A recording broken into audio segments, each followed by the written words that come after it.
Tyrik Mallory walked into class like any other day. Hoodie on, backpack tight, eyes forward. He didn't know the problem waiting on the whiteboard wasn't meant to be solved. It was designed to break him. When he cracked it in 6 minutes, the room went silent, but the backlash was instant. They didn't ask how. They asked who helped him, and when he proved it again, this time with a method no textbook had ever seen, they called it cheating. Now the question isn't if he solved it, it's why his success felt like a threat. Before we deep dive into this interesting story, subscribe to our channel, and tell us where are you watching from. Share in the comments below. In the heart of Pinebrook, a pristine suburban neighborhood known more for its HOA meetings and lacrosse championships than for its diversity, there was one high school that mirrored its surroundings, white, quiet and clinging to its idea of perfection. And inside Jefferson High, among rows of pale lockers and polished trophies, walked a senior who didn't fit their mold. Tyrik Mallory. At 17, Tyrik had mastered something most of his peers never even attempted: advanced calculus. Not just the formulas they taught in AP classes, but deeper layered integrations that bled into university-level theorems. While others struggled to graph functions, Tyrik would glance once at a problem, and his pen would already be sketching a flawless solution. To him, calculus wasn't math, it was music, predictable yet profound. But to Jefferson High, Tyrik was an anomaly. His classmates noticed. His teachers noticed. Even the janitor, Mr. Saul, once muttered under his breath as Tyrik passed, "Smart don't matter if they think you don't belong." It started small, the way it always does. Eye rolls during group assignments, snide remarks about him being a know-it-all, whispered jokes that he must be cheating with ChatGPT, or had some secret calculator app. But it wasn't just the students. What made it more insidious was the silence. The faculty noticed the microaggressions, but they chalked it up to harmless teen banter. Tyrik wasn't confrontational. He wasn't loud or rebellious. He showed up, did the work, and left. But brilliance, when wrapped in black skin in a white space, isn't seen as excellence. It's seen as a threat. The only class where Tyrik allowed himself to enjoy learning was AP Calculus, taught by Mr. Reynolds, a stiff, silver-haired man with a penchant for control and a reputation for crushing egos. He had taught at Jefferson for 19 years, and had a record of recommending top students to Ivy League schools. Tyrik, despite being miles ahead in skill, had never received so much as a compliment from him. Mr. Reynolds would often challenge the class with what he called mental gauntlets, timed problem-solving tasks that pushed even the brightest students to the edge. But to Tyrik, these were warm-ups. While others scribbled with furrowed brows, erasing and rewriting, Tyrik's notebook remained pristine. His process was silent, fluid and swift. It was the kind of quiet dominance that left no room for dispute, and that made it harder for the class and Reynolds to digest. One Tuesday morning, Mr. Reynolds posted a problem on the board that had stumped a university lecture 3 years prior. He smirked as he announced it. "Let's see who can get even halfway." Tyrik finished it in 6 minutes. He didn't raise his hand or boast. He simply walked to the front, turned in his solution, and returned to his seat. When Reynolds reviewed the work, his eyes narrowed, not in admiration, but suspicion. He said nothing. That night, Tyrik's name was buzzing in group chats. Screenshots of his solution circulated. Some mocked it. Others couldn't believe it. He must have seen that problem before. Bet he had it saved somewhere. Ain't no way he's that smart. The next day, Tyrik walked into school with a quiet confidence. But the halls felt different. Faces turned quicker. Whispers stopped as he passed. His locker had been scribbled with dry erase marker. Cheat. In calculus class, Reynolds didn't acknowledge his win. Instead, he handed out new packets titled Academic Integrity Guidelines and gave a lecture about honor and honesty, without naming names. But everyone knew. Tyrik sat through it, jaw tight, not angry, just stunned. He had done what the task required, and now his integrity was under review. Still, he said nothing. He wanted to believe it would pass, that the truth would outlast suspicion. But Pinebrook wasn't a place where black boys were allowed to be better, not without a price. Later that week, during an assembly, Tyrik's name was announced for an Academic Achievement Award. He stood up, hands slightly trembling from the weight of all those stares. A slow, polite clap followed. But it wasn't celebration, it was compliance. The applause ended before he even reached the stage. Behind him, someone muttered, "Let's see if he solves racism too." Tyrik didn't react. He accepted the certificate with a muted smile and walked off. At home, his parents tried to lift his spirits. His mother baked his favorite cornbread. His father, a structural engineer who'd once faced similar dismissals, sat him down. "You know what they see, right?" he said quietly. "Not your answers, not your math. They see your blackness walking into a space they thought was theirs. And they think you're trespassing." Tyrik nodded. He knew. He always knew. But he also knew something else. The next problem, Reynolds gave. He wouldn't just solve it. He'd break it, redesign it, rebuild the entire equation from a new angle. Not to prove himself, but to prove there was always another way. And when he did, it wouldn't just shake the class. It would set off a chain reaction no one at Jefferson High was prepared for. As Tyrik sharpened his pencil that night, preparing for tomorrow's gauntlet, he didn't know Mr. Reynolds was already planning something darker than a math challenge. Something that wasn't supposed to be solvable. Teachers are supposed to lift students up, but he was crafting something sinister after school hours. The next morning at Jefferson High began the same as always. Sunlight spilling through clean windows, chatter echoing down the halls, and the faint smell of cafeteria coffee drifting toward the faculty lounge. Yet beneath the normal rhythm, something in Mr. Reynolds' demeanor had shifted. His smile, which already carried an undertone of arrogance, was tighter. His eyes followed Tyrik a little too long when the boy entered class. Mr. Reynolds stood at the whiteboard, his marker hovering mid-air, as Tyrik took his usual seat, near the front. "Good morning," the teacher said, but the words came out cold, metallic. He adjusted his glasses, eyes flicking between the papers in his hand and the class before him. "Before we begin," Reynolds continued, "I'd like to talk about something called academic humility." A few students looked up. Tyrik didn't flinch. Reynolds went on, his tone wrapped in a lecture's calm but sharpened with a hidden blade. "In any learning environment, arrogance is the enemy of growth.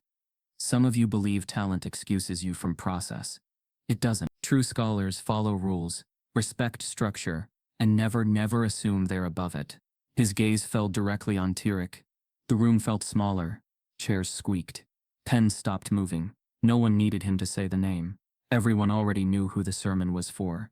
Tyrik shifted slightly, pen between his fingers, trying to hold his composure. He didn't look up. He didn't respond. But Reynolds smiled, faint and victorious, as if silence confirmed guilt. After class, when the others had left, Reynolds called out, "Mr. Mallory, stay a moment." Tyrik hesitated, but turned back. "Yes, sir." Reynolds leaned against his desk. "You're talented," he said, each word deliberate. "But talent without discipline breeds dishonesty. You handed in a perfect solution yesterday. Almost too perfect." Tyrik frowned. "I worked it out, sir." Reynolds' jaw tightened. "I've been teaching for nearly 2 decades. I know when a solution's been rehearsed, or copied." "I didn't copy anything," Tyrik replied softly. Reynolds tilted his head. "Then prove it." He walked to the board, wrote an equation with looping symbols and nested integrals, then stepped aside. "Solve it." Tyrik stared for a moment. It wasn't impossible, just messy, purposefully messy. He took a deep breath and began writing. The room was quiet, except for the faint hum of the air conditioner and the scratch of chalk against the board. Reynolds watched every motion, every hesitation. 5 minutes passed, then 10. Tyrik stopped, erased one part, reworked a term, and finished. He stepped back. Reynolds inspected the answer. It was right, flawless again. But instead of praise, he said, "Interesting. You're consistent. I'll give you that." Tyrik looked confused. "Isn't that what you wanted?" Reynolds smirked. "I wanted to see how far you'd go to keep up the act." Tyrik blinked. "There's no act." Reynolds leaned closer, voice lowering. "You think this school's your stage? You think being the only black student in advanced placement gives you something to prove? You don't belong here more than anyone else." Tyrik's stomach twisted. "I'm just doing the work, sir." "Then we'll see," Reynolds said. "There's a competition coming up. Statewide calculus challenge. I'm submitting you. Let's see how your original methods hold up there." It sounded like an opportunity, but Tyrik could hear it. The venom under the offer. It wasn't about showcasing his ability. It was about setting a trap under the guise of pride. When Tyrik left, Reynolds stood by the window, watching him cross the courtyard. Behind the sternness of his expression lay something uglier, resentment. For years, Reynolds had been the intellectual authority in Jefferson High, the one whose word carried weight at board meetings, whose former students spoke of him in Ivy League hallways. But lately he'd noticed things shifting. His name didn't appear in district newsletters anymore. Students weren't quoting him. They were talking about that kid, Tyrik.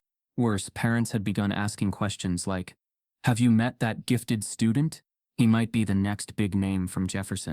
Each compliment toward Tyrik felt like erosion of status, of control. Reynolds didn't see Tyrik's brilliance as something to nurture. He saw it as rebellion in disguise. That night, after grading papers in his dimly lit office, he opened his laptop. A fresh spreadsheet titled Calculus Challenge Preparation. Private appeared. Under one cell he typed, Mallory, T. Potential issue, authenticity concerns. He wasn't documenting truth. He was building a narrative. Over the next week, Reynolds began his quiet campaign. He spoke in staff meetings about maintaining academic fairness. He mentioned inconsistencies in student work without naming Tyrik. Yet the implication hung in the air. He told the vice principal he'd keep an eye on the situation. It was subtle, careful, the kind of manipulation that left no fingerprints but planted doubt in every ear. Meanwhile, Tyrik worked harder. He studied late, not because he had to, but because he needed to prove that he belonged. His parents noticed the change, darker circles under his eyes, quieter dinners, less laughter. His mother asked one evening, "Baby, are you okay?" He hesitated, fork still in hand. "It's fine, just a lot going on." His father's eyes met his. "That teacher again." Tyrik shrugged. "He just doesn't like me. But I'll show him." "Be careful," his father said softly. "Some people don't want to be proven wrong. They want to see you fail just so they can stay right." At school, Reynolds began assigning extra verification exercises. Always to Tyrik, never to anyone else. He'd make comments in class like, "Let's see if our resident genius gets it right this time," and half the class would chuckle awkwardly. Each remark landed like a paper cut, small, but accumulating into something raw and visible. Then came the twist. On Thursday afternoon, after class ended, Reynolds received an email from the regional board. A teacher submission form for the upcoming calculus competition. He filled it out but made a subtle alteration. Under student contribution verification, he attached a false note, claiming Tyrik's past work had been flagged for inconsistencies. It wasn't official, it wasn't even required, but it would linger in the system, a quiet warning that would follow Tyrik when the judges reviewed entries. He clicked submit. For the first time in weeks, Reynolds felt at peace. But that peace didn't last long. The following morning the principal called him in. "Reynolds, did you assign Tyrik extra verification packets this week?" "Yes," he replied smoothly. "To reinforce rigor. Other parents are complaining. They say it's harassment." Reynolds' smile faded. "Harassment? I'm ensuring academic integrity." The principal sighed. "Watch yourself. If this blows up, the district won't back you." That night Reynolds sat in his car in the dark faculty parking lot, replaying the conversation. His grip on the steering wheel tightened, until his knuckles whitened. For the first time a flicker of fear replaced his arrogance. Then his phone buzzed. An anonymous message. "You shouldn't have done that. The kid's going to expose you." Reynolds froze, staring at the screen. He scanned the lot, but no one was there, just the empty glow of streetlights flickering over asphalt. He didn't know it yet, but the storm he'd tried to control had already begun forming around him. One student's resilience against one man's obsession with power. As Reynolds shut off his phone, the school server quietly logged an unusual access. Someone had entered his private spreadsheet after hours, and the name on the access trail would change everything. A fabricated math problem, designed to humiliate a student in front of the entire class. But it didn't end there. The morning of the so-called Gauntlet Challenge felt ordinary to everyone. Everyone except Tyrik. His mind wasn't just on calculus. It was on the way Mr. Reynolds had been watching him lately. The long silences, the veiled comments, the smirks that said more than words ever could. Still, Tyrik came prepared. He'd spent nights revising every theorem, every proof he could find. If Reynolds wanted a spectacle, he'd give him one, but not the kind his teacher expected. When the bell rang, the class settled into its usual rhythm. The hum of whispered gossip filled the air until Reynolds entered, carrying a single folded sheet of paper. His tone was cheerful, unnaturally so. "Good morning, everyone," he said, placing the paper on his desk. "Today I thought we'd have a little fun." Fun. That word didn't fit him.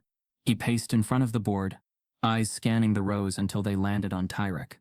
"Last week," Reynolds began, We discussed implicit differentiation. But some of you seem to think you're beyond the curriculum. He paused, then smiled. So today, I brought something special. He unfolded the paper slowly, theatrically, and began writing a monstrous equation across the board.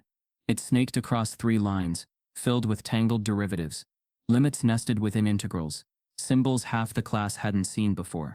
By the time he stepped back, even the air felt heavier. Now, Reynolds said, this problem hasn't been solved correctly in years. Consider it a challenge, a chance to test your true understanding.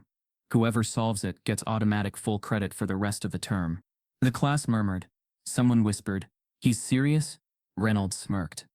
I'm very serious. Then, as though it were coincidence, he added, Tyrik, perhaps you'd like to take the lead. You're our shining star after all. Laughter rippled through the room. Tyrik froze for half a second, every instinct telling him it wasn't a request. It was bait. Still, he stood, clutching his pencil like a weapon he didn't want to use. Yes, sir, he said quietly. He walked to the board, the sound of his sneakers faint against the tile. When he reached it, he studied the equation. Every curve, every term, every absurdity. Within seconds, he realized something was off.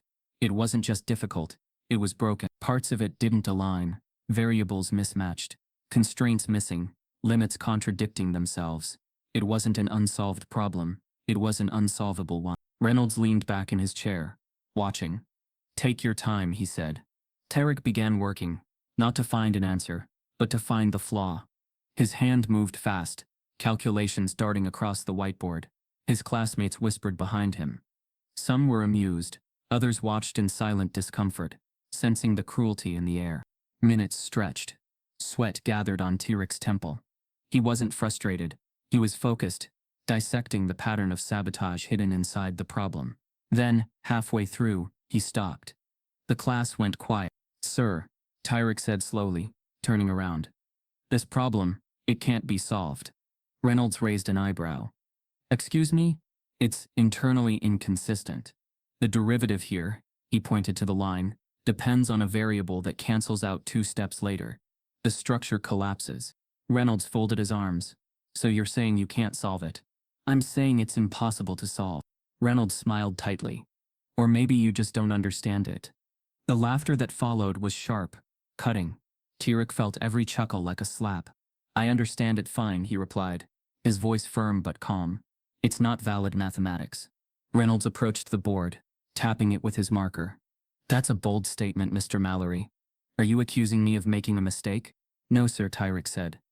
I'm saying this problem doesn't exist in reality. Reynolds turned to the class. You see what happens when arrogance meets challenge, he said, voice rising. When someone thinks they know more than their teacher. Tyrik stood there silent, his knuckles whitening around the marker. The humiliation wasn't in the math. It was in the message. This wasn't about numbers. It was about power. Reynolds returned to his desk. Sit down, Mr. Mallory. You've made your point. Tyrik hesitated, then placed the marker on the tray, and walked back to his seat. He didn't notice the girl 2 rows behind him, Amy Keller, watching with guilt in her eyes. She'd seen something the others hadn't. The faint outline of typed text through the back of Reynolds's paper. She'd noticed earlier that the problem looked strange, like it had been copied and spliced from different sources. After class, when everyone filed out, Amy lingered. Mr. Reynolds? She asked. He looked up from his desk. Yes, Amy. Where did that problem come from? Reynolds smiled. From years of experience. She frowned. Because I saw something. Like part of it was from an old paper by Professor Hennings. But the rest. That'll be all, Reynolds interrupted sharply. Go to lunch. Amy left, her heart thudding. She didn't know why she cared, but something about it didn't sit right. Meanwhile, in the hallway, Tyrik leaned against his locker, staring at the floor. The laughter from class still echoed in his mind, but under that shame, something was burning. Not anger, but determination. If Reynolds wanted him to fail publicly, he'd make his next move privately. That night, Tyrik sat at his desk surrounded by pages of notes. He rewrote the problem from memory, line by line, deconstructing its logic, like an investigator piecing together a crime scene. He could see it now. The deliberate inconsistencies, the intentional design to make it unsolvable. He even found one segment that mirrored a published university problem, but had been subtly altered to guarantee contradiction. Reynolds hadn't assigned a hard problem. He'd assigned a trap. Tyrik stayed up past midnight, creating what he called the mirror equation, his own reconstruction that corrected the false logic and extended it to a provable solution. It wasn't just solving the problem, it was exposing the deceit. By dawn, his hands were trembling from exhaustion, but his notebook was filled with brilliance. A complete new method. He called it iterative convergence reversal. It worked where Reynolds' equation failed. It turned sabotage into science. At school the next day, Tyrik waited until everyone settled. When Reynolds walked in, he stood up. "Sir, about yesterday's problem," he said clearly. Reynolds blinked. "Yes, I solved it." The room stilled. Reynolds laughed softly. "You what?" "I corrected the inconsistencies. There's a new pathway through the error. It leads to convergence at a non-traditional limit." He placed his notebook on the desk. "It's all here." Reynolds flipped through the pages. His eyes moved rapidly, scanning each step. It made sense, painfully so. His plan had backfired. Tyrik had done the impossible, turned a lie into a breakthrough. But Reynolds couldn't admit that. Not in front of the class. He closed the notebook, face unreadable. "We'll discuss this later," he said curtly. Tyrik nodded, returning to his seat, but the air in the room had changed. The whispers weren't mocking now. They were curious. Later that day, Reynolds sat alone in his office, staring at Tyrik's work. Every equation, every logical correction, every proof was flawless. It was beyond anything his students or even he had ever written. He picked up his phone and began typing an email to the state competition committee. Halfway through, he stopped, deleted it, then opened a new message, this one to the school's academic integrity board. Subject: concerning student Tyrik Mallory. Possible plagiarism indicators. He hit send. Across the hallway, Tyrik was smiling for the first time in weeks, unaware that the trap had only just been reset. And this time, the punishment would come with a seal of authority. As Tyrik left school that evening, proud of what he'd built, the principal's office light flicked on, and inside, Mr. Reynolds was already whispering his version of the story to an administrator. He solved the impossible, and instead of applause, he faced an investigation. The next morning, Jefferson High buzzed with rumors. Word had spread faster than wildfire that Tyrik Mallory had cracked the impossible problem, the same one Mr. Reynolds had used to humble him in front of the entire class. By first period, whispers ran through the hallways like electricity. He figured it out. He actually did it. Students who once ignored him now stared openly when he passed. Some looked impressed, others skeptical. But beneath it all, there was disbelief, the kind born not from doubt in the math, but doubt in him. When Tyrik walked into calculus class, the energy was different. Reynolds was standing at his desk, hands clasped behind his back, his expression composed, too composed. On the board, the words integrity and mathematics were written in thick, confident strokes. "Take your seats," Reynolds said, his voice calm but colder than usual. "We'll begin shortly." Tyrik sat down, his notebook resting on his lap. He waited for acknowledgement, for even the smallest nod that his work had meant something. Instead, Reynolds began the lesson as if nothing had happened. No mention of the equation, no mention of Tyrik's breakthrough. Halfway through class, Reynolds paused mid-sentence. "Actually," he said, turning toward Tyrik, "why don't we revisit yesterday's little experiment?" Every head turned.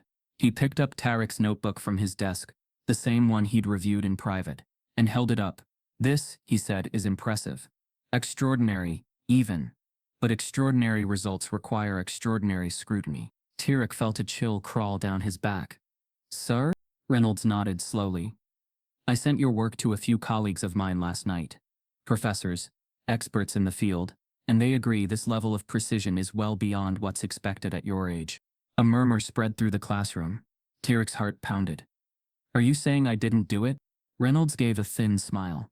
"I'm saying it's suspicious, especially considering the resemblance between your method and a recent university paper published online."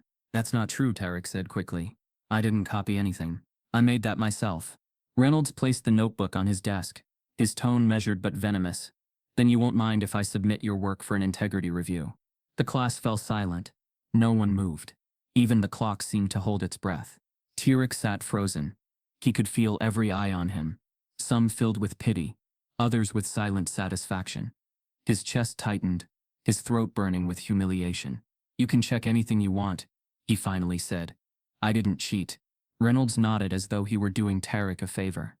Of course, Mr. Mallory. It's not a punishment. It's a procedure.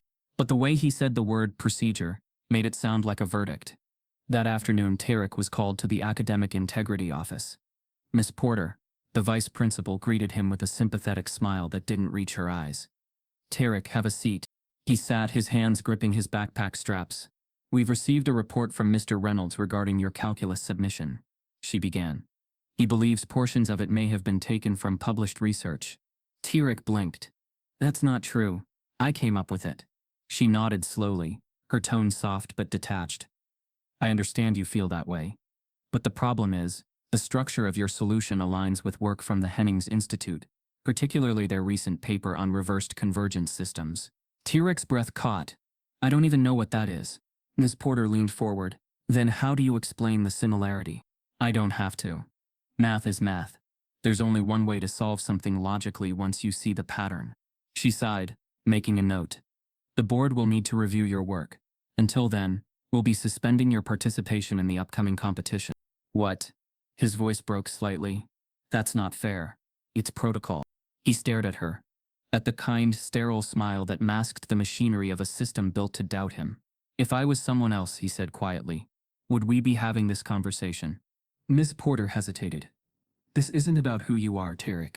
He stood up slowly, eyes glistening. That's exactly what it's about. When he left the office, students in the hallway glanced at him, some whispering, others pretending not to see. His backpack felt heavier, his mind buzzed with noise and silence at once. By evening, the rumor had morphed. Tyrik wasn't a prodigy anymore. He was a cheater. Social media took it further. Anonymous posts popped up on Jefferson High's message boards. Reynolds was right. Nobody's that smart. He must have copied it. He just got caught. At dinner, his parents sat in silence. The air was thick. Finally, his mother spoke. They called us, she said softly. The school wants a meeting. Tyrik stared at his plate, untouched. They think I cheated. His father leaned back, jaw tightening. What did your teacher say? That he's just following the rules. Tyrik muttered. His father exhaled, long and slow. Rules aren't neutral when the people making them aren't. Tyrik looked up. What do I do now? You do what you've always done, his father said. You tell the truth, and you let them choke on their lies. The next morning, the meeting was set in the school's conference room. Tyrik sat at one end of the table, his parents beside him. Across from them sat Mr. Reynolds and Miss Porter, flanked by the principal, Mr. Langston. Reynolds opened the folder in front of him. Mr. Mallory's submission displays identical formatting and variable sequencing to the Hennings Institute's study on nonlinear differentials, he began. This isn't coincident. Tyrik clenched his fists under the table. That's because you made the problem impossible, sir. I had to reconstruct it logically. Langston frowned. Is that true, Mr. Reynolds? Reynolds's lips thinned. I simply presented an advanced challenge. Tyrik's father leaned forward. A challenge designed to be unsolvable. Reynolds didn't answer. The room fell into a heavy silence. Ms. Porter shifted uncomfortably. Let's stay focused. Tyrik, can you provide your research notes or drafts showing how you developed your method? Tyrik opened his backpack, pulling out crumpled pages covered in pencil marks. The proof of sleepless nights. All of it's here. Reynolds took them, flipping through the pages quickly. Convenient, he muttered. You could have written these afterward. His mother slammed her palm lightly on the table. Enough. You've made up your mind already, haven't you? Reynolds' face flushed. Ma'am, this is an academic matter. No, she said firmly. This is a bias matter. The tension in the room snapped taut. Tyrik's father's voice followed, calm, low but sharp. My son's intellect threatens you, doesn't it, Mr. Reynolds? Reynolds stared back, his composure fracturing for the first time. This isn't personal. It's always personal when a black boy outsmarts you. His father replied. Miss Porter interjected quickly. We're going to pause here. The board will review this independently. The meeting ended without resolution. Tyrik left the room numb, the walls of the school that once felt suffocating now closing in like a verdict. Days passed, no updates came. He went through classes like a ghost, invisible, until people needed to whisper about him. Reynolds never spoke to him directly again. He simply ignored him, a silent punishment worse than open hostility. But late one night, Tyrik's phone buzzed. It was an email. Anonymous. Attached was a PDF titled Hennings Institute Reference, Original Draft. He opened it. Inside were the first pages of the university paper Reynolds had claimed Tyrik copied from. But in the header, barely visible, were traces of metadata created by Reynolds. Tyrik stared at the screen, heart pounding. It wasn't coincidence. It wasn't paranoia. The very paper he'd been accused of plagiarizing had come from his teacher's own computer. Reynolds hadn't caught him cheating. He'd framed him. Tyrik's breath shook. He looked at the time, 12:41 a.m. The school board meeting was scheduled for the next day. He could expose it all, if he had the courage to confront the system that wanted him silent. As Tyrik hovered over the forward button to send the evidence, a new message appeared on his screen, from an unknown address. It read, "If you send that file, you'll regret it." Rules meant to protect fairness turned into tools of humiliation, and the school stood behind them. The day after Tyrik received the anonymous warning, he didn't sleep. He barely blinked. The evidence was there, damning, irrefutable, pulsing on the screen in front of him. The same research Reynolds had claimed he plagiarized had been authored, in part by Reynolds himself. The metadata didn't lie, but the message at the bottom of the screen haunted him. If you send that file, you'll regret it. Still, the next morning, Tyrik dressed deliberately. Ironed shirt, fresh sneakers, backpack zipped to the top. Not because he wanted to impress anyone, but because he needed armor, psychological armor. Today, he would no longer play by the school's rules. He would expose them. He arrived early. The administrative board meeting was scheduled for 8:30 a.m., but he was in the lobby by 7:45. His parents soon joined him. His mother squeezed his hand without a word. His father gave a single nod, the kind only fathers give when they know their son is walking into a fight. No fists can win. Inside the boardroom, the same sterile table awaited. Miss Porter sat at the center, flanked by two academic counselors.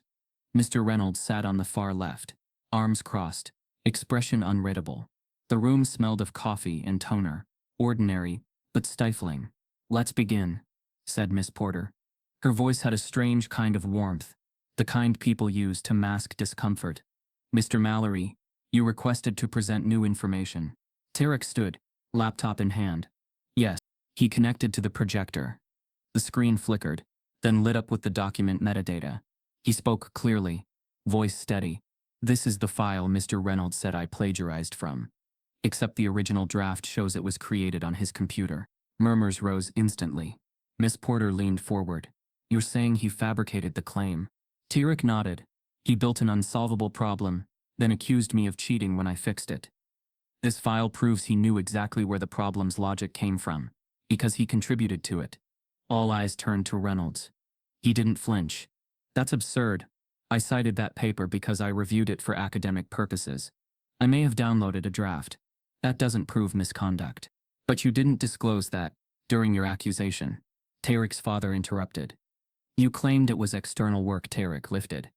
"You never mentioned your own involvement." Reynolds shifted. "That's irrelevant." The student's methodology mirrored a professional paper far beyond the scope of this curriculum. "And yet," Tyrik said, tapping the screen, "I documented my entire process. My notebook, my iterations, they're all here. Nothing was copied. The only overlap is in the structure you introduced to trap me." The room was tense. One of the counselors scribbled notes. Another whispered into Miss Porter's ear. Then came the blow. Tyrik hadn't prepared for. Miss Porter looked up. "We appreciate your perspective, Tyrik. However, academic integrity reviews don't depend solely on authorship metadata. We still need to assess whether your solution could be reasonably expected from a high school student." Tyrik blinked. "So, even with proof that my teacher built the problem to fail me, and then used a paper he helped write, I'm still under review." Porter's tone flattened. "This is not about targeting. It's about standards." His mother's voice rose slightly, filled with quiet fury. "You are using standards to excuse sabotage. That's not integrity. That's complicity." Reynolds sat silently now, a satisfied calm behind his eyes. He didn't have to win the debate. He'd already poisoned the water. The school didn't want a scandal. They wanted a process. And Tyrik was its sacrifice. By the end of the meeting, the verdict was deferred. The board would continue their investigation, and Tyrik's competition status would remain suspended. The scholarship application deadlines loomed ahead. but the school would make no exceptions until the inquiry was resolved. In the hallway afterward, Tyrik leaned against a wall, every bone in his body vibrating with rage. Not the loud kind, but the exhausted burning kind that comes when truth doesn't matter. His father placed a hand on his shoulder. "They're betting you'll give up." "I'm not," Tyrik whispered. "They want to bury me under their rules, but I'm not done." And he wasn't. That night, something changed. Tyrik stopped playing defense. He began documenting everything. Every interaction with Reynolds, every assignment he received, that differed from his classmates. He noticed that his grades, once perfect, had begun to slip subtly, like small pushes off a ledge. He made a private Google Drive folder, uploaded copies of every note, every equation, every time-stamped screenshot. And then he reached out. Quietly, strategically, he emailed 3 former Jefferson High students, Black alumni, who'd graduated within the last 5 years, and had taken AP Calculus under Reynolds. He didn't expect much. But within 2 days, he had replies, and they told the same story. "I remember he gave me an extra project, just to make sure I understood, even though no one else got one. He said my test answers were too polished to be original. He told me I'd probably do better at a community college in front of the whole class." Each message hit, like a brick. Tyrik compiled them, blurred the names, and created a timeline. He knew what he had now wasn't just defense, it was a pattern. By Friday, he contacted a local education watchdog, a nonprofit group that investigated racial bias in schools. He sent them everything. Within hours, they replied. A case officer named Dana Pierce asked to meet. They met that Sunday in a quiet coffee shop off campus. She was sharp, direct, and unflinching. "You're not the first," Dana said. "But you might be the first to catch him this clean." Tyrik handed over a flash drive. "There's more coming. I just need to be sure it's safe." Dana nodded. "It won't be safe. But it will be right." Meanwhile, back at Jefferson High, Reynolds stood in the faculty lounge sipping coffee, unaware that the net was slowly tightening. His face was on a staff profile board, titled Outstanding Educators. But one folder, one student, one voice was about to change that. That night, Reynolds received a certified envelope at his doorstep. Inside was a letter. "You are now under external investigation. Do not destroy any documents." His hand trembled, for the first time not from power, but from fear. No evidence. No mercy. Just assumptions wrapped in paperwork. The envelope arrived on a Monday, thick, official and heavy with judgment. The letter inside was sterile and efficient. "You are required to appear before the Academic Standards Tribunal for a formal hearing regarding allegations of academic dishonesty." Tyrik read it 3 times, each pass draining more color from his face. The location: Room 312, Administrative Wing, a space usually reserved for budget meetings and faculty workshops. Now it would serve as a courtroom dressed in educational terms. He wasn't being invited. He was being summoned. Tyrik's mother read the letter in silence. His father paced. "They've already made up their minds," he muttered. "This isn't justice. It's theater." But Tyrik didn't react. He just nodded slowly and said, "Then I'll be the one who doesn't play my part." By the time Wednesday arrived, Tyrik's name was echoing through hallways like folklore. Most students didn't know the full story. They just knew the smart black kid got caught. The rumors came in whispers and scrolls, screenshots of forum threads, memes laced with sarcasm, posts hinting that math prodigy equals fraud. Inside room 312, the tribunal setup was as cold as it was calculated. A rectangular table, 5 adults in suits, a student representative who looked no older than Tyrik, but wouldn't meet his eye, and Reynolds, seated smugly to the side, not speaking, just watching. Tyrik entered with his parents flanking him. Dana Pierce from the education watchdog sat behind them quietly, her presence unacknowledged but impossible to ignore. "Let the hearing begin," said Miss Porter, who now acted more like a prosecutor than a vice principal. They called it a hearing, but it wasn't about hearing Tyrik. One by one, the tribunal members recited the charges: plagiarism, unauthorized access to academic resources, potential violation of standardized ethics protocol. Each term sounded more abstract than the last, but their purpose was simple: to paint Tyrik as someone who didn't belong in their system of success. Then came Reynolds' turn. "I have no personal vendetta against Tyrik," he began, with a tone that made clear he absolutely did. "I've seen brilliance in my career. I know what it looks like. But I also know when something feels off, when performance stops reflecting growth and starts resembling mimicry. Tyrik stared straight ahead, unmoving. Reynolds continued. The student submitted work matching professional-level research, a solution method that not only exceeded expectations, but mirrored language and formatting styles found in doctoral papers. Dana Pierce raised an eyebrow, but said nothing. She wasn't allowed to speak unless called upon. Tyrik finally replied, voice steady. Because I had to build my own method. Because the problem was built to fail me. And do you have evidence of this sabotage? One of the tribunal members asked, adjusting his glasses. I provided notebook scans, time-stamped drafts. The metadata proving Mr. Reynolds was involved with the source material, which he has since explained as incidental. Tyrik's father couldn't stay quiet. And you just believe that? The lead administrator held up a hand. Sir, this is not a courtroom. We ask that family members refrain from interrupting. But that was the lie. This was exactly a courtroom, minus the fairness, minus the due process. A trial where the verdict was cultural, not legal. Then the unexpected happened. Amy Keller, the quiet girl from the back of the calculus class, stood up from the audience seats. Her voice cracked slightly. I'd like to say something. The tribunal hesitated. This isn't standard protocol. I was there when the problem was given. She continued, eyes fixed on the panel, and I saw the edge of the paper Mr. Reynolds had. The problem looked patched together, like it was copy-pasted from different sources. Tyrik didn't cheat. He saw through it. He solved what wasn't meant to be solved. A ripple spread through the room. Reynolds snapped. That's speculative and irrelevant. But Amy didn't back down. It's not irrelevant. You humiliated him publicly. You made a spectacle of him. And when he rose to it, you punished him. Dana Pierce finally stood. If we're allowing Reynolds to speak to character, then the student should be allowed to bring in character witnesses. This is no longer a review. This is persecution. Mrs. Porter, visibly tense now, called a 10-minute recess. Tyrik stepped outside with his parents. His mother gripped his arm, whispering. She risked everything standing up. You're not alone. But Tyrik's expression was distant. They don't want truth. They want silence. Behind the closed tribunal doors, members whispered among themselves. Miss Porter spoke to Reynolds, in hushed tones. Dana stood silently, recording everything on a legal pad. When they returned, the mood had shifted slightly. The board has decided to delay a final decision, Miss Porter announced.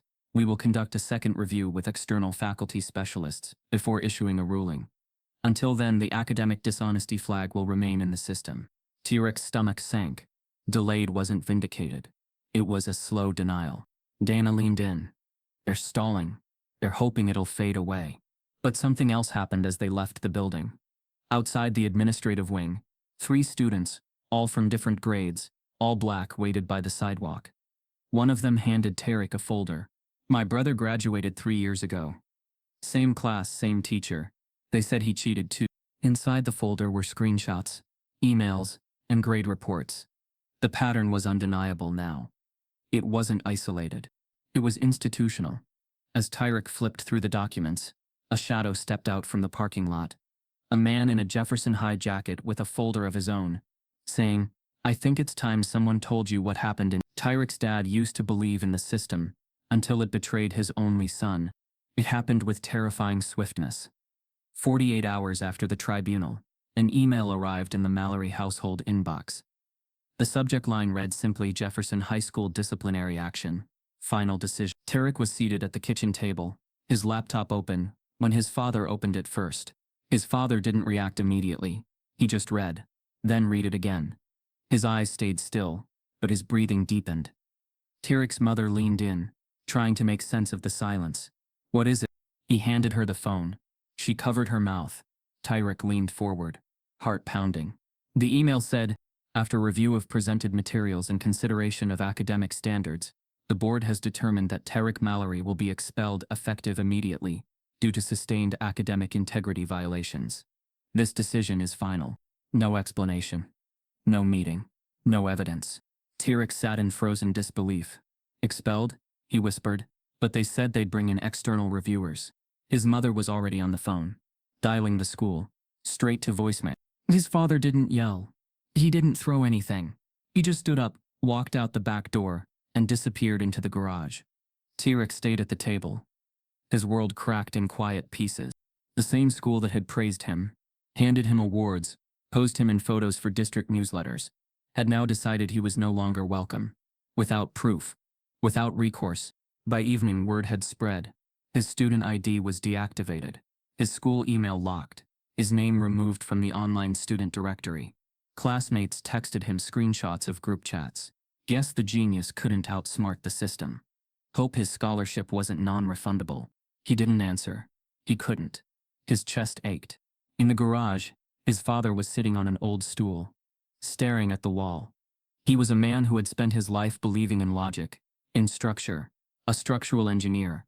He built things that stood the test of time. Bridges, foundations, towers. But now, the system that had taught him to believe in stability had ripped the ground out from beneath his son. I trusted them, he finally said. We did everything right. You stayed out of trouble. You showed up. You outworked everyone. Tyrik leaned against the wall, tears threatening but not falling. His father turned to him slowly. You were supposed to be safe. The weight in his voice wasn't anger. It was betrayal. I sat in their meetings. I shook their hands. I helped them with math night. I mentored students. And still, he didn't finish the sentence. That night, the silence in their home was louder than any outburst could be. The next morning, Tyrik woke up to a news alert on his phone. Local student expelled after academic scandal. A blurry yearbook photo of him sat beside the headline.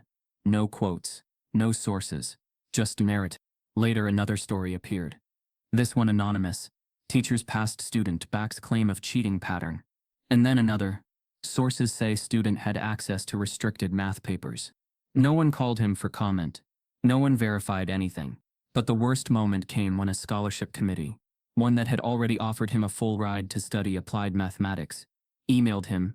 In light of recent developments, we will be withdrawing your offer of admission and financial support pending further review.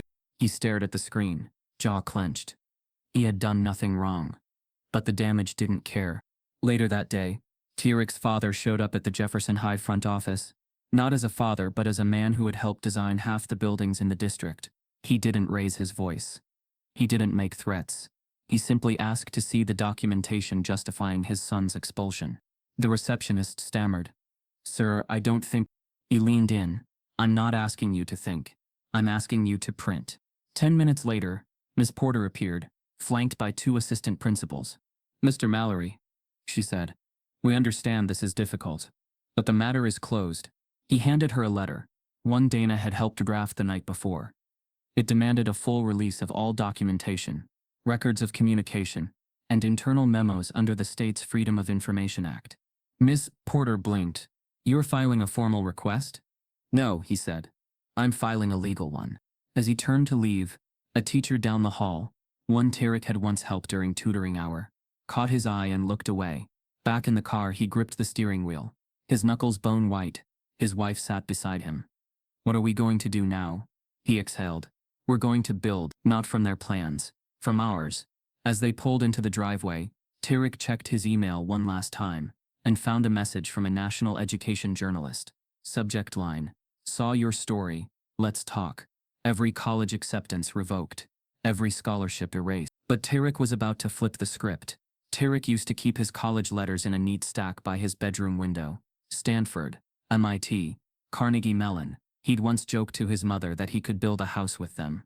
Now they sat in a trash bin by his desk, torn, crumpled, or unread. The last envelope had arrived 2 days after the expulsion. A short message, polite, final. Your admission has been rescinded following recent developments concerning your academic record. He didn't tell his parents right away. What was the point? Their eyes already carried enough sorrow. But that night, as they sat silently around dinner, he dropped the news like a stone. They're all gone, he said quietly. Every one of them. His mother's fork paused midair. His father looked at him, jaw still, fury rising under composure. But neither of them interrupted. They knew what he meant. Every college, he repeated. Every scholarship. No one spoke for a long time. In the days that followed, Tyrik stopped checking emails, stopped opening social apps. The world outside his home didn't just forget him. It chewed him up and spat him out like he'd never been more than a curiosity. The journalist who'd emailed him never got a response. His old friends stopped texting. Some unfollowed him entirely. Others sent him strange, distant apologies, the kind of words that meant nothing but helped the sender sleep at night. But Tyrik wasn't broken. Not yet. He'd stared at failure before, from the edge of an impossible math problem, from the front of a class meant to mock him, from the depths of a tribunal that was never meant to listen. He knew what rock bottom looked like. Now, he'd learn how to rebuild from it. It started in his garage, not as a declaration, not as a grand plan, but as a way to breathe. Tyrik pulled out his old whiteboard, propped it up next to his dad's tool bench, and started sketching equations. The familiar rhythm of symbols calmed him. Limits, derivatives, nested functions. They didn't lie. They didn't change their minds or vote on his worth. He began writing again, but this time not for a class, not for a grade, for himself. He called it disruption calculus, a new framework for understanding non-traditional problem structures. He built models around inconsistencies, equations designed to collapse, and rebuilt them into solvable systems. It wasn't theoretical anymore. It was personal. He wrote late into the night. He'd pause only when his father came in with tea, or when his mother gently rested a hand on his back and reminded him to sleep. But even then, the ideas wouldn't stop. By the third week, his notebook was filled again. And that's when Dana Pierce called.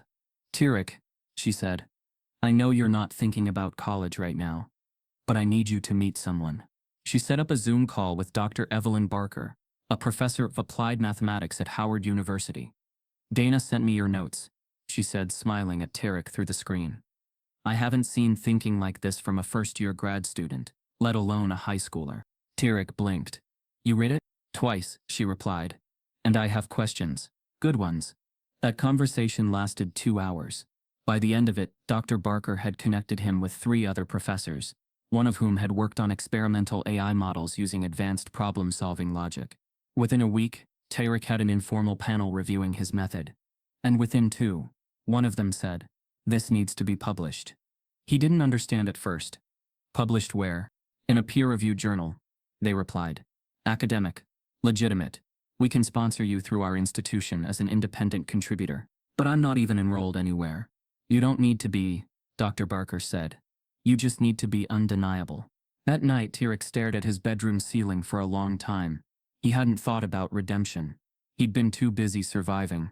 But now it was real. A second path. He began drafting the paper. He titled it, "From Collapse to Convergence, a New Framework for Disruption-Based Problem Resolution." It was dense, technical, but precise. It walked readers through not just his method, but the trauma that inspired it. He didn't use names, but every line dripped with subtext. Every diagram was a rebellion. When he submitted it, he didn't expect much.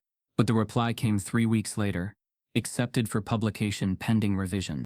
The journal was a mid-tier academic outlet, but it didn't matter. His name was on it. His work was real. And the real story, was starting to leak. The journalist who had first reached out circled back. This time, Tyrik responded. They met at a small coffee shop near his house. Her name was Kaylee, and she was younger than he expected, maybe in her late 20s. She listened more than she spoke. "I've reviewed the tribunal transcripts," she said, "and your case doesn't add up. But I also found something else."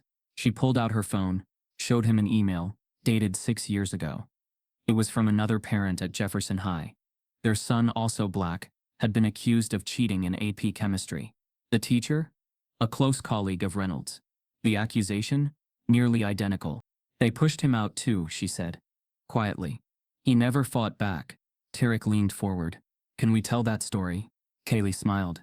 "That's why I'm here." The article dropped online 2 weeks later. Pattern of Prejudice: How One Student's Expulsion Uncovered a Decade of Academic Gatekeeping. It was thorough, sourced, sharp, and it went viral. Parents started calling the school. Alumni posted their own stories. A former teacher even spoke anonymously, saying, "I always suspected Reynolds was targeting certain students." The school issued a statement, vague, defensive, filled with pending investigations. But the pressure was building. Tyrik didn't gloat. He didn't post. He kept writing. And then, one morning, a manila envelope arrived. It was from MIT. Inside was a letter, not from admissions, but from the head of the math department. "We read your paper. We'd like to speak with you about a special research mentorship opportunity. No applications. No deadlines. Just math. Tyrik sat on the porch, the letter in his hands, the sunlight catching the edge of the page. His mother stepped out behind him. What is it? He handed it to her. She read it, then hugged him tightly. You did it, she whispered. You built a new way. But Tyrik wasn't done yet. He looked out across the yard, then back at his laptop screen. He began typing a new line. This is not just about math. This is about every student told they don't belong in spaces they were born to lead. That night, Tyrik received an unexpected email from a private number. You think it's over? It's not. I'm not done with you. What if the boy they expelled created a new calculus proof, and it started going viral online? It began as a PDF upload on an obscure academic repository. Tyrik hadn't even planned to share it publicly. He just needed a hosting space to cite in conversations with researchers reviewing his disruption calculus model. The title of the paper was Sterile, Precise, and Unassuming: Iterative Convergence in Nonlinear Differential Disruptions. But the proof inside was anything but ordinary. The model redefined the limits of convergence under chaotic equation conditions, where classical calculus would abandon ship at inconsistency. Tyrik's method offered a roadmap, stabilizing chaos, redefining divergence, and proposing a new logic for error-prone problem structures. It wasn't theoretical indulgence. It was battle-tested, born from academic sabotage and rewritten in a garage. At first the download numbers were slow, a few dozen, then a few hundred. Then someone shared it on Reddit, in a mathematics thread with the caption, "A high school kid built this after being expelled. I think he broke the system." That post hit a nerve. The numbers exploded. Within 48 hours, Tyrik's paper had been shared across educational forums, math blogs, and even Twitter threads curated by PhDs. A professor from Princeton tweeted, "I just read Iterative Convergence, and I'm stunned. This isn't student work, it's frontier research." And then came the twist that none of them saw coming. An MIT doctoral student posted a video explaining Tyrik's method on TikTok. It was short, animated, and charismatic, and it blew up. In less than a day, the video hit 2.3 million views. This kid didn't just solve a problem. He wrote a new rulebook. We're talking about a black teenager, expelled for cheating, rewriting how we deal with broken equations. You want to talk about injustice? Start here. Suddenly, Tyrik's name wasn't just whispered in Jefferson High's halls. It was being shouted in lecture rooms and dorms across the country. Podcasts discussed him. STEM YouTubers featured breakdowns of his methods. He was no longer a victim. He was a movement. At home, the Mallorys watched in stunned silence as segment after segment mentioned Tyrik's name. CNN ran a panel debate titled, "What Tyrik Mallory Teaches Us About Genius, Race, and American Education." One panelist, a black Ivy League professor, said, "What we're seeing here is the system reacting not just to intelligence, but to where that intelligence came from." And yet, amid the rising wave, Tyrik remained grounded. He spent most days fielding messages from researchers, responding politely to every question, and updating his proof with cleaner explanations. He didn't post videos, he didn't celebrate, but his father noticed the change in his posture, the way he walked a little taller now, the way he looked people in the eye again. "I'm not doing this for revenge," Tyrik told him. "I'm doing it so the next kid doesn't have to survive what I did." But not everyone was celebrating. At Jefferson High, chaos quietly brewed. Former students were coming forward. Parents demanded transparency, and buried within the district office, a buried audit request resurfaced. An old internal memo flagged by a board member years ago for irregular patterns in disciplinary actions involving black students in advanced coursework. Reynolds, once the school's academic crown jewel, was suddenly radioactive. His inbox overflowed with press inquiries, his name mentioned on social media, not as a mentor but as a warning. And he was furious. He watched the rise of Tyrik's name, with a bitter taste in his mouth. The boy hadn't just escaped the trap. He'd burned the blueprint. The final straw came when a professor from Columbia referenced Tyrik's work during a live-streamed symposium and casually said, "This isn't the kind of work you suppress. It's the kind you nurture, if you're not too threatened to try." Reynolds slammed his laptop shut. That same night, Tyrik received a private message from an unverified account. "You're good. But your math isn't the only thing people will dig into. Careful who you trust." The message disappeared seconds after being sent. Tyrik showed Dana. She traced the IP masked, rerouted, bouncing between servers. "Likely a burner." "You think it's him?" Tyrik asked. Dana nodded. Or someone who thinks protecting him is more important than protecting the truth. But if the message was meant to intimidate Tyrik, it failed. In fact, it sparked the next phase. With help from Kaylee, the journalist, and Dana, Tyrik began writing a second paper. Not a mathematical one, a social one, a published essay, a first-person account titled "The Problem Was Never the Equation." He told the story with brutal honesty, the trap assignment, the fake plagiarism claim, the biased tribunal, the silence of his peers, and the guilt of being brilliant in a world that punished him for it. The essay was submitted to a major education magazine. It went live on a Sunday. By Monday, it had 700, and with it came something else. Apologies. Not all of them sincere. Not all of them timely. But teachers from other schools, students from rival districts, even a few names from Jefferson High began to say, "I didn't know. I should have said something." Tyrik didn't respond to most. But he read every message. Some he forgave. Others he wouldn't. But what mattered was that silence had finally become noise, and that noise was echoing beyond Pinebrook. By now, Tyrik's work had been archived in 3 university repositories. A high school dropout, by technicality, whose name was now listed in academic citations. His father read one of them aloud, over breakfast. Mallory, T. 2025. Iterative Convergence in Nonlinear Differential Disruptions. Then he looked up at his son.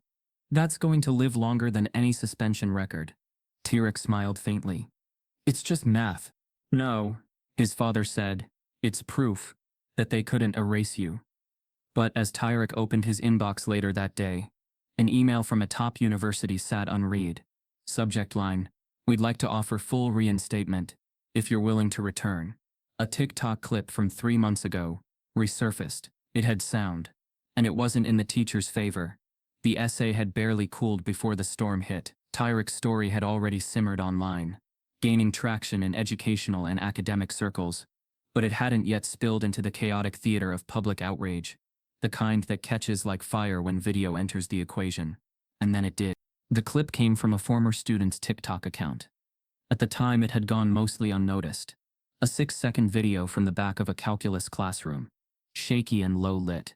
In it, Reynolds could be heard laughing at the front of the class, chalk in hand, saying, "Let's give Mallory something to choke on today." The voice was unmistakably his. The room had laughed with him in the video, awkwardly, nervously, but the tone was clear. This wasn't banter. This was power play. The video hit 10,000 views in an hour, then 100,000, then 1 million by the next morning. The comments piled up. "Wait, is this the teacher from the Tyrik Mallory story? This clip makes it so clear. He hated that kid. This isn't about cheating. This was calculated humiliation." Someone dug up other clips, snippets from older students, audio files of Reynolds making sarcastic comments about affirmative action students, math tourists, and once, kids who solve fast but don't belong in AP. It was the receipts. Cold, unfiltered, undeniable. Jefferson High went into PR lockdown.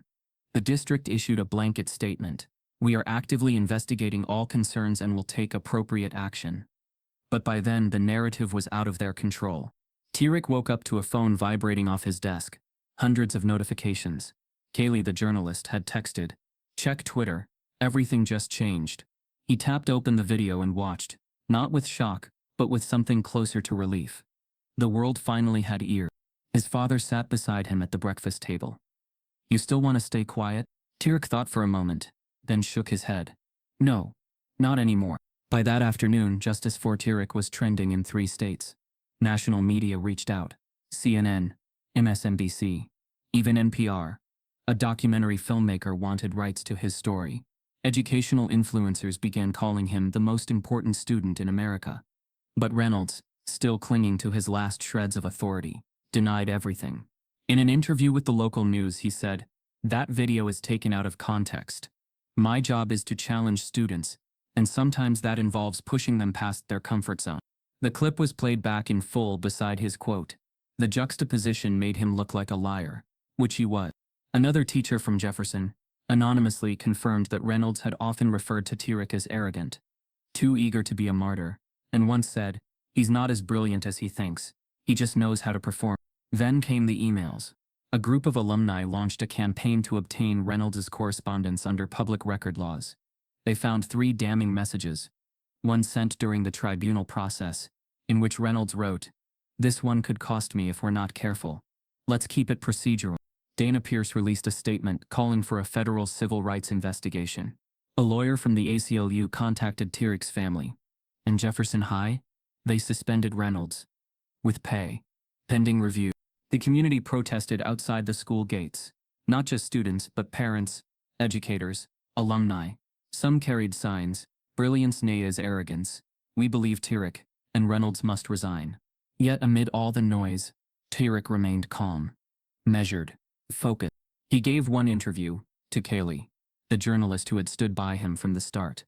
"I didn't set out to expose anyone," he told her. "I just solved a problem, and they punished me for it. Everything else, this media, this attention, it's just a reaction to a truth that was already there." She nodded. "What do you want to happen next?" He paused. "I want the next black kid who walks into an AP class to feel like the room is his too. No explanations. No proving." That quote made the front page of a national magazine. But just as things reached a boiling point, an unexpected twist flipped the narrative again. A second video surfaced. This time from a student who had moved away and hadn't realized the footage she'd captured years earlier held any significance. In it, Reynolds is seen during a staff training session. The camera isn't on him, but the audio is crisp. He's heard saying, "You let one of them outshine your top students, and suddenly the board thinks the system's broken. We can't have that." The word "them" echoed like a bullet. This wasn't about rigor. This wasn't about discipline. This was racism, raw and intentional. The media turned. No more benefit of the doubt. No more ambiguity. Reynolds' name became synonymous with everything wrong in American education. Tyrik received a message from one of his old classmates, Amy Keller, the girl who'd spoken at the tribunal. It read, "I'm so sorry. I should have said more sooner. I let you carry it alone." He replied, simply, "You didn't. Not anymore." As national pressure mounted, the school district called a special board meeting. Community members demanded Reynolds' termination. Civil rights organizations filed formal complaints. And that evening, Tyrik received an email from a familiar address. The same top university that had once revoked his admission now offered full reinstatement, plus a scholarship. No conditions, no apologies, either. Just paperwork. He stared at the screen. His mother leaned over his shoulder. "You don't have to take it," she said gently. "You already made it without them." But Tyrik smiled. "I know, that's why I can choose now, not because I need them, but because they couldn't stop me." Just before midnight, Tyrik's inbox pinged again, this time from a law firm representing multiple Jefferson alumni. "We're building a case, and we want you to be the cornerstone." Turns out Tyrik wasn't the first brilliant black student Reynolds tried to break. He was just the first who fought back. The inbox kept pinging. After the law firm reached out about building a civil case against Jefferson High, Tyrik assumed he'd be one of a few voices, maybe the only one. But within 24 hours of the news spreading online, his inbox turned into a living archive of buried pain. The subject lines told their own story. "I went to Jefferson too. He almost made me quit math. Same teacher. Same story. No one believed me. Reynolds destroyed my confidence, and no one stopped him." Tyrik sat with Dana and Kaylee in his garage, the same place where he'd rebuilt himself just months earlier. The walls that once held silent equations now carried printouts of testimony, color-coded timelines, and years of neglected truth. 5 more came in overnight, Kaylee said, laying down a stack of printed emails. And they all reference Reynolds. Patterns, language, even methods. Dana nodded. "This isn't coincidence. It's historical." The stories were different in detail, but identical in essence. Brilliant students, mostly black, who had scored high in their first few months in AP classes, only to be pulled aside, questioned, overburdened with extra work, and made to feel like their success was fraudulent. Some were accused of cheating. Others were just quietly pushed to drop the course. The emotional damage lingered in every sentence. One wrote, "He told me I should aim for trade school because math is abstract, and I needed something tangible." Another, "When I finished a test early, he made me retake it in front of him. I passed again. He said, must have been luck both times." But one testimony hit differently. It came from Malik Branton, class of 2011, now a software engineer living in Atlanta. He wrote, "Reynolds gave me an impossible problem during my junior year. Said it was a gifted challenge. I tried to solve it for 2 days.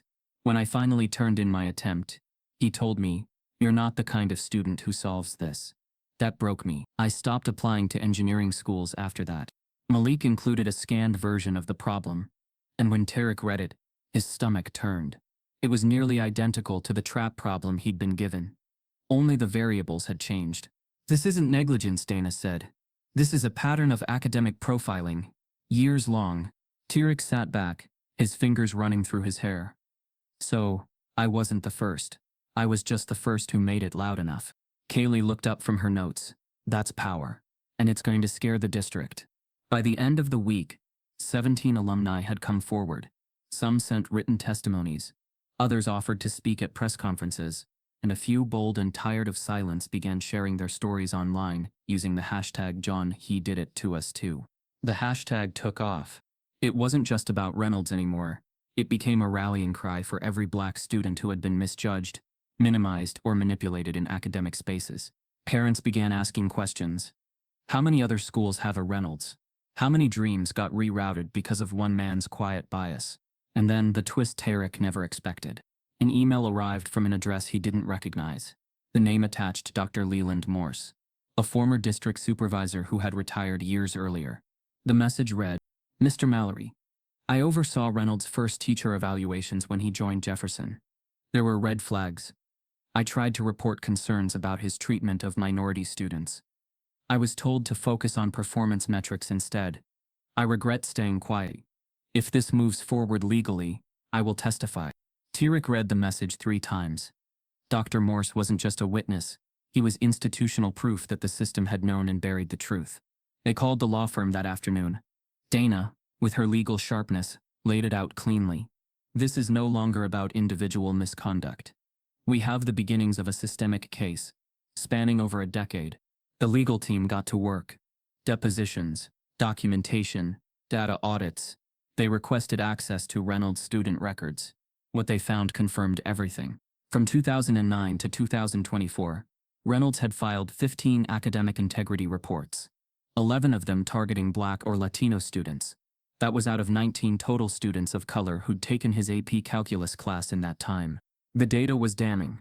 They also uncovered internal emails between faculty members, one where a counselor had once asked, "Should we talk about the pattern with JR and his black students?" The response, "We don't have the resources for that right now." Tyrik stared at the printed email in his hands, voice barely above a whisper. "They knew. They always know," Dana said. "They just hope we don't connect the dots." But the dots were connected now. A date was set. The civil case would proceed, not just as a lawsuit against Reynolds, but as a broader case implicating Jefferson High and the district for willful negligence, racial profiling, and emotional abuse masked as academic policy. The media pounced again. CNN called it the most explosive education lawsuit in a decade. Headlines shifted from teen math prodigy to district faces reckoning. Reynolds' name was no longer just trending. It was synonymous with a larger failure, a face pinned to an ugly truth. And still, Tyrik kept moving. He spoke at a youth STEM conference, invited by Dr. Barker from Howard University. He stood on stage, no notes, and told his story to 500 students. "I wasn't exceptional because I was smart," he said. "I was exceptional because I survived being treated like I wasn't." The applause lasted minutes. Back home, his father watched the live stream from the garage. He didn't say much afterward, just whispered, "You did more than solve math, son. You solved them." But just as the legal team began final preparations, Tyrik's inbox pinged again. A message from an anonymous whistleblower inside the district office. "There's a file they've been hiding. You need to see it before trial." What started as a math problem turned into a civil rights case that could change school policies nationwide. The message arrived at 2:30. The sender's email address was anonymous, scrambled through encrypted servers. The subject line read simply, "This is what they don't want you to find." Attached was a single file, password protected. Tyrik forwarded it to Dana immediately. By morning, her cybersecurity contact had cracked it open. Inside was a 27-page internal memo chain from the Jefferson Unified School District, dated over 6 years prior. The file was titled, "At-Risk Academic Flagging, Reynolds Notes." What they read shook them. The document detailed a pilot policy Reynolds had proposed and partially enacted, without board approval, an informal system of tracking students who displayed atypical performance spikes. In his notes, Reynolds marked students with the letter C, code for confidence watch. The notes were filled with dog whistles, too polished, jumps too quickly between steps, unlikely retention, and in one horrifying instance, needs recalibration of ego, AP entitlement observed. Of the flagged students listed, 13 were black, 0 were white. Reynolds had built a shadow system to identify and destabilize students who defied his expectations, and almost no one knew about it. This, Dana whispered, isn't just misconduct. This is sabotage, targeted, institutionalized. Kaylee, who'd arrived minutes later, was already dialing contacts. Once this hits, they won't be able to bury it under PR. Tyrik didn't speak for a long time. He just stared at the screen, jaw tense. It was never about the math, he finally said. It was about making sure someone like me didn't get too far. The legal team moved fast. The discovery was logged into evidence, and within 48 hours, the civil rights lawsuit against Jefferson High and Reynolds was formally updated. But it didn't stop there. Dana expanded the case to include the district itself for allowing a decade-long culture of willful neglect and racially biased academic oversight. News broke the next day. Student lawsuit against school turns into civil rights battle. Rogue teacher created a legal tracking system for black students. School district hid sabotage program for years. Whistleblower confirms. The headlines didn't whisper anymore. They roared. Cable news anchors debated the implications. Educators called for reform. Civil rights organizations weighed in. And through it all, Tyrik remained composed. Not untouched, but unshaken. He gave exactly one press conference. "This isn't just about me," he said to a row of flashing cameras. "This is about every brilliant student who was told their excellence was a threat. We're not asking for revenge. We're demanding repair." Behind him, the families of the alumni who had come forward stood in silent solidarity. Malik Branton, Amy Keller, even Dr. Morse, the retired administrator, stood beside them, eyes fierce with overdue truth. The trial date was set for early spring, but the pressure built quickly. The school district's lawyers tried to settle. Dana refused. "We're not doing this behind closed doors." In a closed-door emergency session, the district board voted to place Reynolds on indefinite unpaid leave, but they refused to issue an apology. That only made things worse. A march organized by local students drew over 2,000 people. They walked from Jefferson High to the district office, chanting Tyrik's name, holding signs that read, "You can't suspend genius," and math wasn't the problem. Bias was. Local elections began to shift. School board members were publicly challenged. A superintendent abruptly resigned. Then the Department of Education stepped in. Federal investigators announced an inquiry into Jefferson Unified's academic practices, specifically surrounding AP class placement and disciplinary patterns. Tyrik's story had ignited a national reckoning. Educational think tanks began referencing his case. A leading journal published an op-ed titled "The Tyrik Effect: Rethinking Equity in Advanced Education." Still, the court battle loomed. In the weeks before the trial, Reynolds finally broke his silence again, not in an interview but through a legal filing. He denied all wrongdoing, claiming the flagged students list was misinterpreted notes, and that his challenges were merely attempts to raise academic rigor. But his lawyers couldn't explain away the numbers. They couldn't explain why one teacher had generated over 70% of the district's academic misconduct allegations against students of color in AP classes. They couldn't explain why Tyrik's solution, now peer-reviewed and published, had been dismissed as implausible at the time, but was now being studied in graduate classrooms. They couldn't explain why Tyrik's name had been stripped from the school website before any formal verdict had been reached. What they could do was delay. The legal team filed for continuances, procedural reviews, and motion after motion. But Dana anticipated it all. And then, just 5 days before trial, another unexpected twist dropped into Tyrik's inbox. A message from a mother in another district, a neighboring high school. Her son had just withdrawn from an AP statistics class taught by someone who used to work with Reynolds. She shared a recorded parent-teacher call, where the instructor said, "I learned from the best. Can't let certain students think they run the class just because they score high." Tyrik read the message in stunned silence.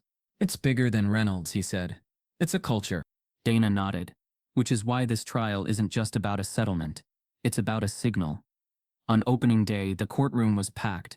Press lined the sidewalk. Supporters held hands in the gallery. "Tyrik, dressed in a dark suit, sat beside his parents, the same ones who had once stared at a tribunal board that saw their son as a problem. Today, they watched as the world saw him as the truth. Dana opened strong. She didn't begin with legal jargon or charts. She began with a story. A student solved a problem, she said to the jury. He solved it in a way the system didn't expect. And instead of celebrating him, they caged him, labeled him, tried to erase him. But this isn't about just one problem or one teacher. It's about every child told to dim their brilliance because it challenged the assumptions in the room. The courtroom was silent. Listen. And outside, across the country, so were thousands of students. Some who had never heard of Tyrik before this year, but who now saw in him a reflection of what they were told they couldn't be. As the first witness prepared to testify, a new email quietly landed in Dana's inbox. Subject line: "There's another name you need to look into." Reynolds wasn't working alone. Reynolds' defense called Tyrik unprofessional. Tyrik's attorney called him a weapon of institutional bias. The courtroom was no longer just a room. It had become a stage for a nation's reckoning, where one black student's intellect would stand toe-to-toe with the institutional forces that tried to erase him. The courtroom bench creaked with every lean. Reporters scratched furiously at notepads. And the judge, a stoic woman with graying hair and steel in her tone, reminded the jury, this case is not about a grade, it's about conduct, accountability and consequence. Reynolds' defense opened like a page from the oldest playbook, the kind that hides discrimination behind decorum. They didn't mention race, not directly. Instead, they called Tyrik's behavior combative, performative, and unprofessional. They described him as a bright student, whose ambition turned into defiance, and portrayed Reynolds as a strict educator doing his job under immense pressure. But their most calculated strategy was emotional, not logical. They showed still images of Tyrik speaking at rallies, receiving applause, being praised on social media. Mr. Mallory wanted attention, the defense attorney said, voice smooth as silk. And when his methods were questioned, he spun a narrative of victimhood. Tyrik sat still, expression unreadable. His father's hands tightened into fists beneath the table. But then Dana stood. She walked to the center of the courtroom, slowly, letting the defense's words settle like dust before she blew them apart. You call him performative, she began. I call him prepared. You call him combative. I call him courageous. You say he spun a narrative. We say he exposed one.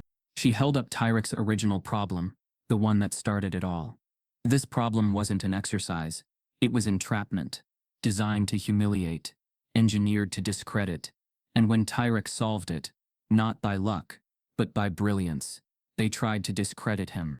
Then she dropped the paper on the evidence table. And when that didn't work, they used the oldest tools in the book: silence, suspicion, and shame. The jury watched her every step. Next came the witnesses.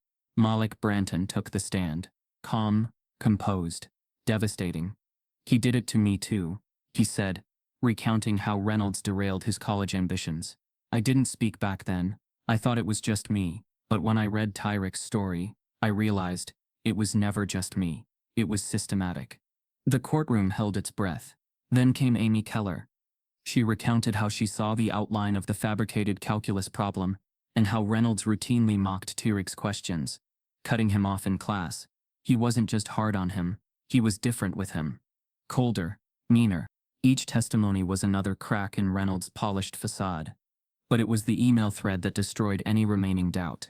When Dana introduced the internal memo, the one outlining Reynolds' unauthorized confidence watch tracking system, there was an audible gasp.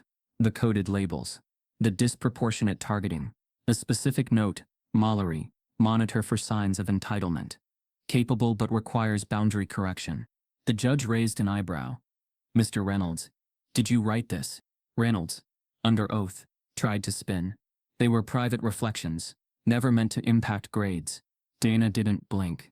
But they did impact behavior, discipline, opportunity, and as we've seen, trajectory. The cross-examination went deeper.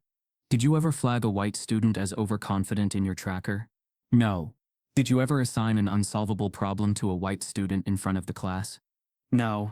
Did you ever recommend Tyrik Mallory for any scholarship opportunities? I did not feel he was capable. I didn't say that. But you believed it. Reynolds shifted. Silence said more than denial. Then it was Tyrik's turn. He didn't want to testify at first. Not because he was afraid, but because he believed the evidence spoke for itself. But Dana knew the jury needed to hear his voice. Not the student, not the symbol, the human. He stepped up to the stand, heart pounding louder than the camera shutters clicking behind the press box. "Tell us," Dana said gently, "how this started for you." Tyrik took a breath. "I solved a problem," he said. "That's all I did. I saw a challenge, and I met it. And instead of saying, 'Well done,' my teacher said, 'Impossible.' Instead of asking how, he asked, 'Who did it for you?'" He looked directly at the jury. "I wasn't punished for dishonesty. I was punished for brilliance that didn't fit their script." He described the tribunal, the expulsion, the media attacks, the loss of scholarships, each moment recounted with quiet precision. No tears, no theatrics, just truth. "I rebuilt everything," he said, "not because I wanted revenge, but because I couldn't accept that silence was my only option." When he stepped down, there wasn't a sound in the courtroom. Even Reynolds wouldn't meet his eyes. In closing arguments, Dana delivered the final blow. James Reynolds was not a teacher.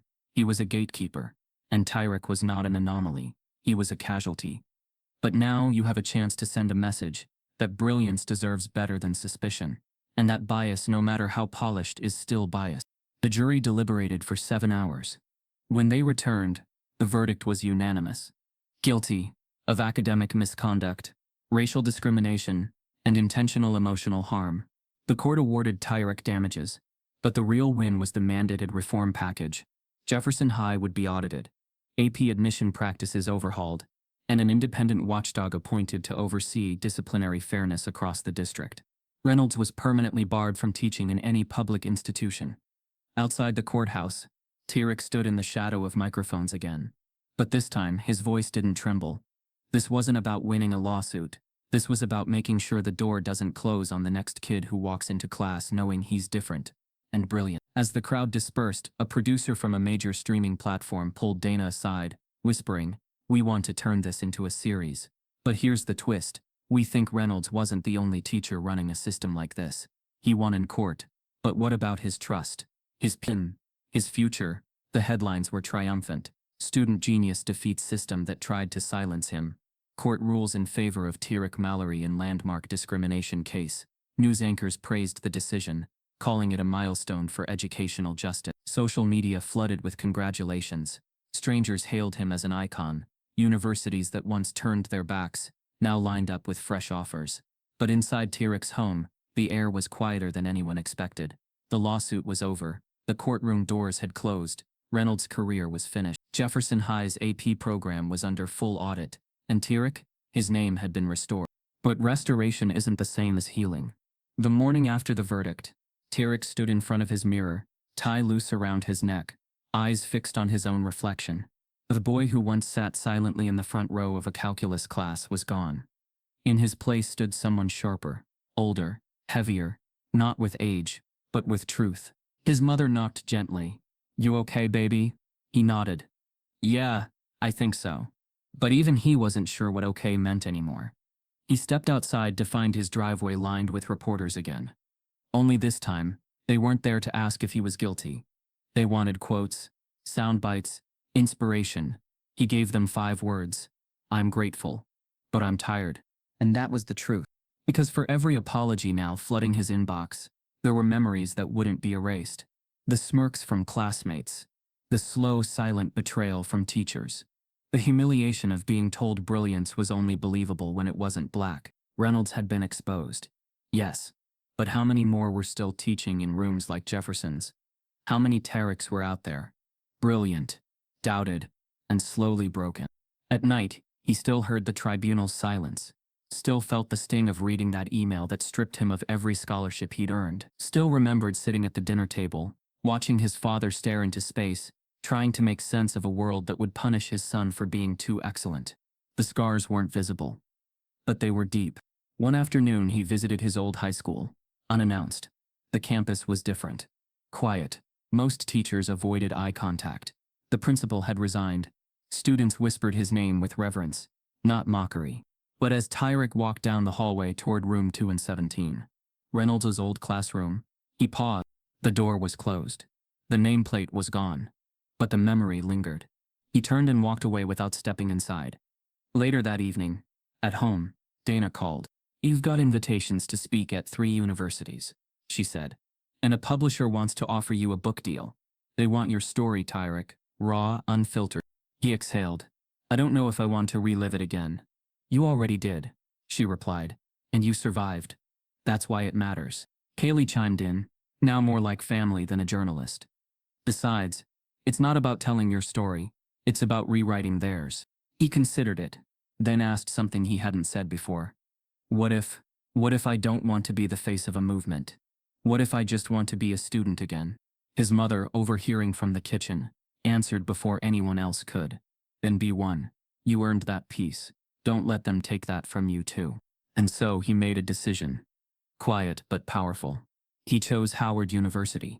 Not because it was the flashiest offer, not because it came with the biggest headline, but because it was the first school that had seen his value before the world turned it into spectacle. At Howard, he was just Tyrik again, not a case study, not a hashtag, just a young black scholar surrounded by other brilliant students who didn't need to prove their worth in rooms that were never designed for them in the first place. He walked campus freely, joined a math research group, co-led a program mentoring high schoolers from underfunded communities. He even began developing a new version of his disruption calculus, this time built for younger minds. But even in peace, the echoes remained. At a guest lecture he attended, the professor, a white man from an Ivy League visiting team, made an offhand remark about urban overrepresentation in math spaces. The room tensed. Tyrik didn't argue. He didn't correct. He just stood, gathered his notebook and walked out. Later the professor would read a blog post titled "Why I Left Your Lecture." It went viral within days. Tyrik didn't name names. He didn't have to. The message was clear. Respect is not a gift. It's a right. And that would be Tyrik's legacy. Not a victim, not a genius, but a mirror. One that forced systems to look at themselves and ask, why are we so threatened by brilliance that looks like him? But even legacies come with weight. On a cold October night, Tyrik returned home for a weekend break. His father met him on the porch, holding a small box. "Found this in the garage," he said. "Thought you might want it." Inside were old report cards, a copy of the first trap problem, and a photo of Tyrik in middle school, winning a regional math championship. He stared at the photo for a long time. "I forgot this existed," Tyrik whispered. His father sat beside him. "They tried to bury you, son, but all they did was plant something they couldn't control." And as the two sat there, under the dim porch light, a new ping hit Tyrik's phone. An anonymous email. Subject line: "They weren't working alone, and their network is bigger than just your school." Attached was a list of names across 5 states, all tied to patterns of academic profiling. Tyrik scrolled down and saw his old middle school teacher's name among them. One racist act birthed a legacy, a new future, and a question: why did it take so long to believe him? Tyrik never imagined his name would end up in textbooks, not as a case study in injustice. That came first, but as a citation in educational reform. As a method, as a movement. They called it the Tyrik method. Some even tried to give it fancier names. Disruption-based reform calculus, adaptive convergence modeling. But across schools, lecture halls, and think tanks, the name stuck, not just because of the math, but because of what it stood for. The method was more than equations. It was a new lens for how students approached failure, contradiction, and incomplete structures, both mathematical and systemic. Tyrik's proof, born in exile, now appeared on smartboards in over 200 classrooms. Middle school teachers used simplified models to explain problem solving. High school AP teachers rewrote parts of their syllabus around it. And for the first time in years, kids who'd been told you're just memorizing were being taught that intuition, especially from non-traditional thinkers, had value. Tyrik didn't take credit easily. He was cautious of spotlight. But the change was undeniable. In New Orleans, a group of STEM teachers held a workshop titled Equity Through Inquiry. Lessons from Tyrik Mallory. In Oakland, a math teacher opened his semester with a banner reading, "Brilliance doesn't need permission." A school in Atlanta renamed its innovation lab after him. Still, Tyrik stayed focused on the work. He spent his sophomore year at Howard developing a collaborative initiative called STEM Reimagined, a platform for students of color to submit alternative problem-solving frameworks without being penalized for deviation from Eurocentric models. The platform gained traction. MIT and Princeton professors signed on as advisors. It was the first time many of them admitted that the way math was taught, rigid, linear, elitist, had pushed out too many voices before they even had a chance to contribute. But the legacy came with haunting reminders. Each time a new school adopted the method, Tyrik asked himself, why now? Why did it take going viral, going to court, becoming a symbol for people to finally say, you were right? Kaylee, now a senior journalist at a national outlet, captured the contradiction best in her article. He was brilliant when they called him a liar too. Her words hit deep. Tyrik Mallory didn't become a genius after the headlines. He was one before. The only difference now, enough people were watching. The scars never fully faded. Sometimes Tyrik would catch himself scanning rooms for skeptics, waiting for the question, but how do we know you really did this? Even now, surrounded by praise, the question lingered like background noise. During a keynote speech at an education summit in Chicago, he addressed it directly. I'm grateful for the platform, he said, but I don't want the next Tyrik to need a scandal to be believed. We shouldn't have to bleed just to prove we belong. The crowd rose to its feet. Yet the greatest twist was still to come. Tyrik was invited to sit on a federal advisory panel. A once-in-a-decade task force convened to revise national standards for gifted education. The same system that once expelled him now asked for his guidance on how to fix it. He almost declined, but his father reminded him, if you don't help write the rules, someone else will, and they'll write you out again. So he went, quietly, powerfully.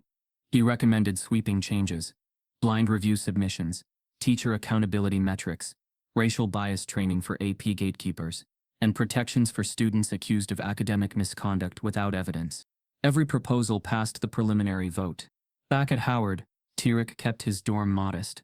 Still tutored, still wrote, still listened more than he spoke. But his work now echoed in places far beyond his reach.